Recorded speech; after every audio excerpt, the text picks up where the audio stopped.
Well, it's back again. Rooster Teeth's answer to the insufferable number of feces-coated Marvel and DC movies returns to our internet for another go-around with the lovable duo X-Ray and Vav. This time around, we've got 10 episodes around the same length as the last season's episodes, so at this length, can we make something out of this? This is probably going to be a short review, more like an addition to Season 1, but I'm going to do it anyway because, well, I'm me, and because Chorus is still a while off, and I want to give you guys content because I like you guys a lot. So let's do this. So we start off this season with the introduction of Mogar, a Tarzan version of Michael Jones with the banjo skin from Minecraft, who is out looking for his mother, but X-Ray and Vav, who by now have been fully established as the city's heroes, assume he's trying to cut in on their action, and rather than let this become another Green Arrow situation of having too many superheroes, they decide they'd rather take him out, but in doing so find a plot that is much, much more sinister. All the classic characters are back, with the additions of Dragonface, voiced by Kerry Shawcross, Ash the Reporter, voiced by video game and cartoon voice actress Jessica DiCiccio, and Flynt the Detective, voiced by Colton Dunn, who really needs no introduction. There's also Mogar by Michael Jones, but that's pretty much a given. Of the four, Mogar and Ash are the only two that get any considerable amount of development, and the other two, well, I'll get to that. Let's see, starting off with the obligatory AH/RT references. Let's see, we've got Mogar, we've got Flynt Cole as a detective, the giant bird that's essentially Kazooie, which is also Lindsay's Minecraft skin. We've got the Edgar the Cow reference, and a Give Me Your Milk reference. Yeah, we got our bases pretty well covered for this one. And those are just the ones I can think of off the top of my head. I'm sure there are plenty more. The main plot this season revolves around Mogar finding his mother, and that's really all I can say about it. Probably the best moment is when they're reading his diary. That's the only moment I felt something for the character. Otherwise, though, there's really not a whole lot to him. He's a pretty bland character, but he's the one keeping the plot going, so yeah. Maybe down the line we'll see more of him. Who knows? Animation-wise, the changes are very minor, but there are some subtle ones. Little ways in which the characters move while they're standing idly, kind of like how the characters in the RT animated adventures have been moving as of recent. The biggest animation difference that I have noticed is that Hilda actually has eyes behind her glasses, and it's nice to see a little more detail behind what is essentially the third part of this trifecta, because, let's face it, of the three, she is probably the least developed animation-wise. The big thing with Vav this season is his crush on new reporter Ash. It's your stereotypical guy sees girl that's interested in the plot and her career and doesn't seem to acknowledge that the guy has a crush on her. You know, we've seen it before.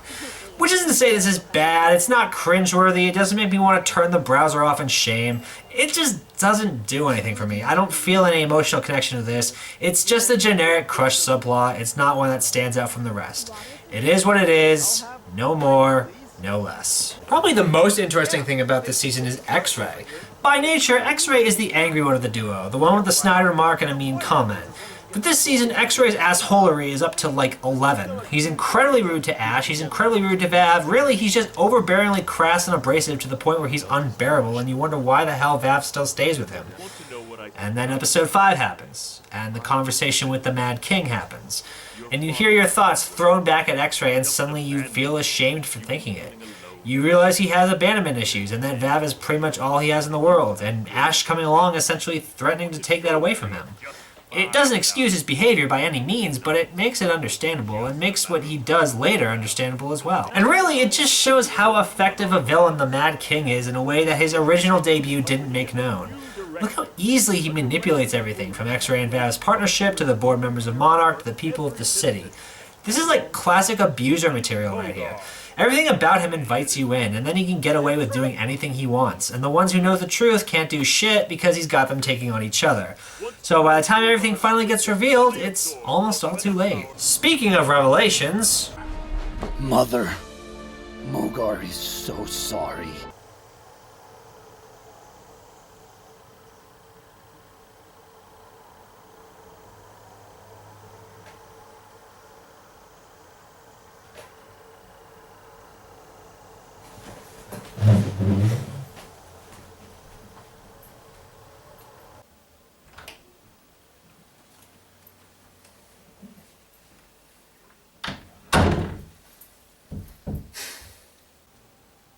What is it now? Mogar's dad fucked a cow.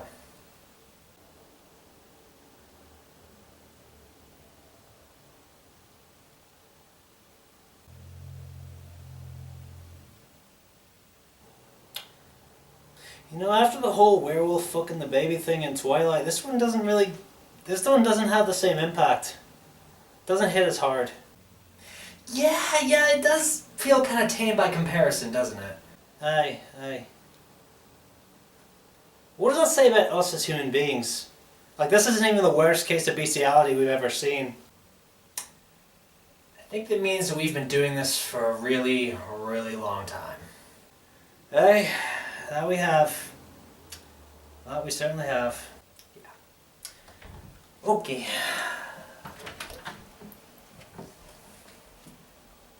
Fucking cows. What do I think of next? And the extension of the season to 10 episodes definitely helped. I know I complain about this a lot, but not every show is red versus blue. Not every story can be told in 6-minute chunks over the span of 20 episodes.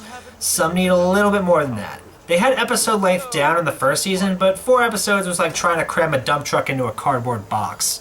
Here it feels more manageable. It allows them room to breathe, sets up new characters, sets up some alternate running plot lines that I'm sure we'll see down the line. One complaint I kind of have this season is that the balance of the characters is a little bit out of whack. Hilda and Orf are absent for the majority of the first half of the season, and Rusty fades more and more into the background as the season progresses. These characters who started the series off falling back to just background characters. And even new characters like Dragonface don't make a whole lot of impact. The only new characters that really shine are Mogar and Ash, and honestly, I think Ash gets the most screen time out of all the characters, maybe even as much as X-Ray and Vav themselves. Now, I'm not going to bash on them for overusing the Jessica DiCiccio character. The woman did Kingdom Hearts, for fuck's sakes, why wouldn't you take advantage of that? But I feel like you don't need to sideline the classics just to give a character voiced by a popular actress more time in the spotlight. And while we're on the subject of characters, what the fuck was the point of Flynt Cole outside of an obvious obligatory Achievement Hunter reference? The trailer made him seem like he was going to be an important character, and he's even voiced by Colton Dunn, actor for Laser Team and one of the Key and Peele writers. But he's only in this one episode. And then he's never mentioned again. He's really not important at all. And I know the same can be said of Dragonface, who is really only there to be the scrappy dude character of the show, but to his credit, at least Dragonface feels like he belongs in this universe. Flynt Cole feels like they pulled him out of a fucking Dick Tracy comic or something. Don't get me wrong, I love film noir. Fuck, I dedicated an entire story to it back in the day. But this episode just felt so out of place compared to the rest of the series. And as for episode 2... He looked deeply into Vav's eyes, seeing all the way into his delicate British soul. X-Ray? Shh. No words. Just feelings. Yeah, the less spoken about this, the better. I think we'll all agree. But overall, I feel that X-Ray and Vav Season 2 is a marked improvement of the show. With more breathing room, it feels like we're able to tell a solid, complete story as well as set up a couple future storylines between characters. This feels like the appropriate length for what they're trying to accomplish. And really, if anything, this arc kind of proves that Lindsay and Jordan are the better animation writers right now. They managed to make a story that's compelling and fun to follow. It doesn't try to be anything more than it is. The characters are fun, the humor is on point, and it still hasn't made me okay, never mind, but it still holds up incredibly well. As opposed to, well, another recent addition to a popular Rooster Teeth show. But, that we're saving for another time. All I'm gonna say right now is, Luna, your day is coming. Alright. Now I'm gonna get out of here before Orf decides to come back for round 2. Orf? Run program orfsuit.exe.